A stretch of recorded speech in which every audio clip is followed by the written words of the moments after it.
Sejarah awal munculnya filsafat fenomenologi berkembang pada abad ke-15 dan abad ke-16.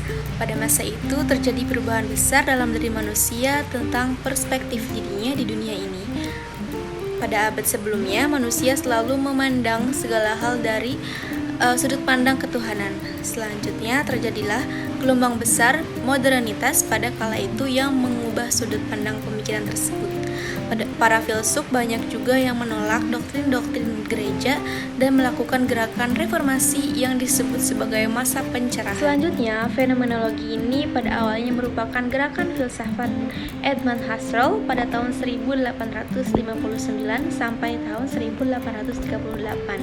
Lalu berpengaruh ke sosiolog Alfred Scratch tahun 1899 sampai 1959. Kemudian dikembangkan oleh Peter L. Berger dan Thomas Lackman, serta Michael Foucault dan Jacques Derrida. Pengertian post-positivisme. Post-positivisme adalah aliran yang ingin memperbaiki kelemahan pada positivisme. Satu sisi, post-positivisme sependapat dengan positivisme bahwa realitas itu memang nyata ada sesuai hukum alam, tetapi pada sisi lain, post-positivisme berpendapat manusia tidak mungkin mendapatkan kebenaran dari realitas apabila peneliti membuat jarak dengan realitas atau tidak terlibat secara langsung dengan realitas tersebut. Lalu, untuk fenomenologi ini bisa diartikan sebagai studi tentang pengalaman hidup seseorang atau metode untuk mempelajari bagaimana individu secara subjektif merasakan pengalaman dan memberikan makna dari fenomena tersebut. Selanjutnya, apa aja sih ciri-ciri dari fenomenologi? Fenomenologi memperhatikan pada kenyataan yang ada, dalam hal ini kesadaran tentang sesuatu benda secara jelas. Yang kedua, fenomenologi itu memahami arti peristiwa atau kejadian yang terjadi dan berkaitan dengan orang-orang yang berada dalam situasi-situasi tertentu. Lalu selanjutnya, fenomenologi memulai dengan diam, kemudian melanjutkan dengan pendeskripsian secara jelas fenomena yang dialami secara langsung. Lalu yang keempat, fenomenologi cenderung mempercayai perihal adanya bukan hanya dalam arti dunia, kultural, dan natural, tetapi juga adanya objek yang ideal seperti jumlah dan bahkan juga berkenaan dengan kehidupan tentang kesadaran itu sendiri yang dijadikan sebagai bukti dan oleh karenanya harus diketahui. Lalu yang terakhir, fenomenologi bersifat deskriptif, reduksi, esensi, dan intensionalitas.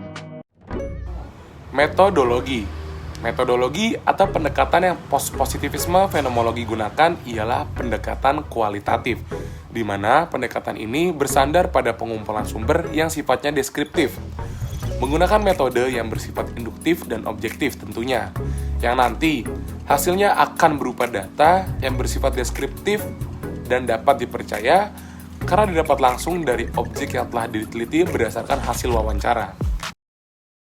Contoh kasus ini diambil dari Jurnal Polokomunikasi Ibu Single Parent.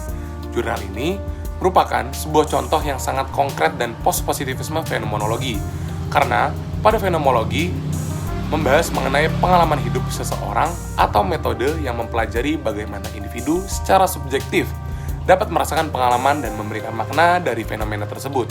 Di dalam jurnal ini membahas mengenai pola komunikasi apa saja yang dilakukan oleh seorang ibu single parent. Pola komunikasi yang terjadi juga berasal dari pengalaman yang telah objek penelitian lakukan, sehingga memberikan hasil atau makna mengenai pola-pola apa saja yang telah dilakukan.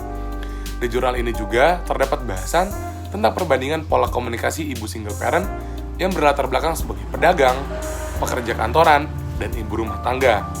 Ketiga latar belakang yang dimiliki, tentu pola komunikasi akan berbeda-beda, karena pengalaman serta fenomena yang dialami oleh mereka akan berbeda juga. Metode penelitian paradigma yang digunakan dalam jurnal penelitian ini adalah post-positivisme dengan menggunakan metode penelitian fenomenologi, yaitu penelitian yang menerangkan sesuatu dengan mendapatkan gambaran umum dan mendalam dari objek yang ingin kita teliti atau ketahui berdasarkan penampakan-penampakan pada diri objek. Fenomena dalam jurnal penelitian ini adalah permasalahan yang dialami oleh seorang ibu single parent dalam menentukan pola komunikasi manakah yang digunakan untuk membentuk jati diri anaknya pada saat remaja nanti.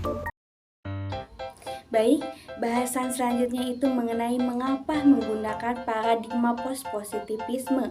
Karena dengan kita menggunakan paradigma pospositivisme, kita mendapatkan data yang konkret, terukur, dan hubungannya bersifat sebab akibat.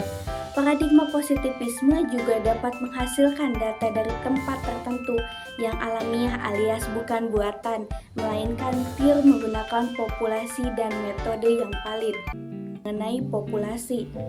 Populasi pada penelitian ini adalah tiap ibu single parents di Surabaya yang menerapkan pola komunikasi pada anaknya.